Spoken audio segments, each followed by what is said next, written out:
Cassandra Lemestre, bonjour. Bonjour. Merci de nous ouvrir les portes de ce sublime showroom. Une fois n'est pas coutume, on va démarrer l'émission avec une immersion en images dans votre univers. On part à Marie-Galante. Avec plaisir. You don't know, babe, when you hold me, you kiss me slowly, it's the sweetest thing. And it don't change if I had it my way. You would know that you are. You're the coffee that I need in the morning. You're my sunshine in the rain when it's pouring. Won't you give yourself to me? Give it all. I just wanna see how beautiful you are. You know that I see it. I know you're a star. Where you go, I follow. No matter how far. If life is a movie, no, you're the best boy. Nous voici de retour donc au showroom. Parlons un petit peu de votre vocation. Comment une enfant de Marie-Galante, née là-bas, qui a grandi là-bas, comment est-ce qu'elle devient créatrice de mode, qui plus est d'une maison de couture? En réalité, je pense que quand on est justement dans un environnement où on n'a pas grand-chose à disposition, on est forcément un petit peu plus créatif. Donc c'est vrai que depuis jeune, j'avais pour habitude de créer mes propres jeux. D'accord. Pas que j'en avais pas, mais c'est vrai qu'on était plus propice à le faire nous-mêmes, à jouer dehors. Voilà, je sais que moi je créais beaucoup des herbiers pour tout ce qui est plantes, fleurs, etc.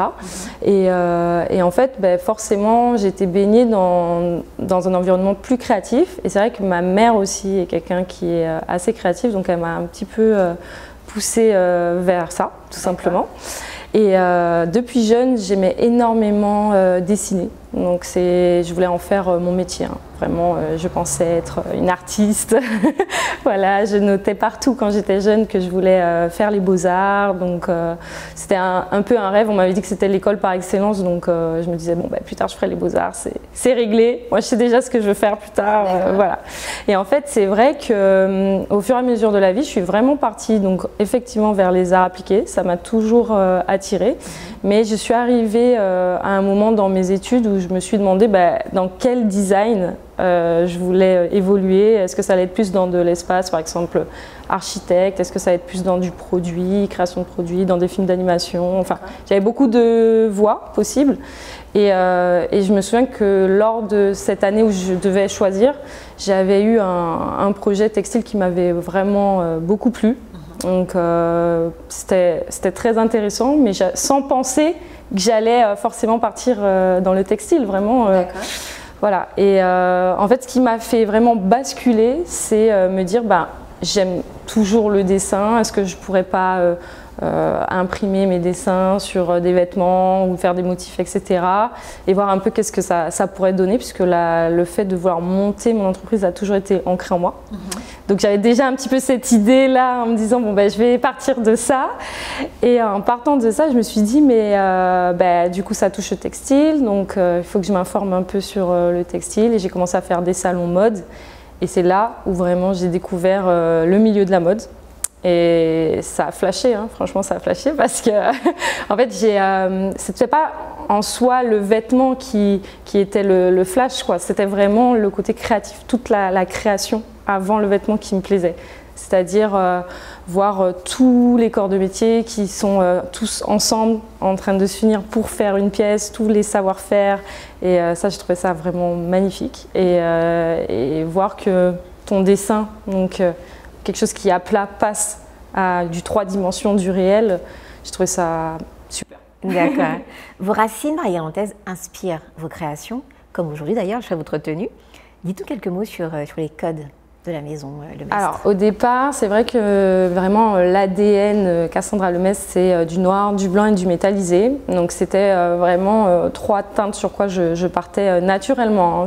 À chaque fois que je dessinais, j'avais des tenues très classe, noires ou très blanches, des petites touches de métallisé qui ressortaient. Et en fait, c'est vrai qu'on peut s'attendre à ce que je fasse beaucoup de couleurs dues à mes origines, mais je pense que c'est de mon vécu, j'en ai vu beaucoup des couleurs, j'ai vu beaucoup de motifs, j'ai vu beaucoup de choses, et je suis plutôt allée à l'inverse. Donc j'ai pris ce que j'ai vu pour le réinventer différemment, on va dire. Et donc c'est vrai que je suis très dans la féminité, le côté classe, et contrairement à ce qu'on pense, dans ces collections, il y a beaucoup de références à la mer, à Marie-Galante.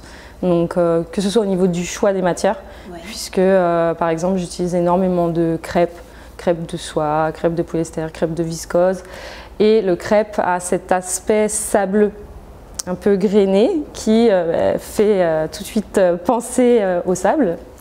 Et j'ai effectivement mon motif iconique qui est inspiré de la mer. Donc des rayons du soleil sur la surface de l'eau, ça crée des lignes et j'en ai fait un motif très graphique, très noir et blanc. Voilà. Parlons un peu de votre cible. Vous avez choisi de vous implanter en Guadeloupe, ce qui n'est pas forcément une mince affaire. Quel public vous visez et quelle expérience leur offrez-vous avec cette maison?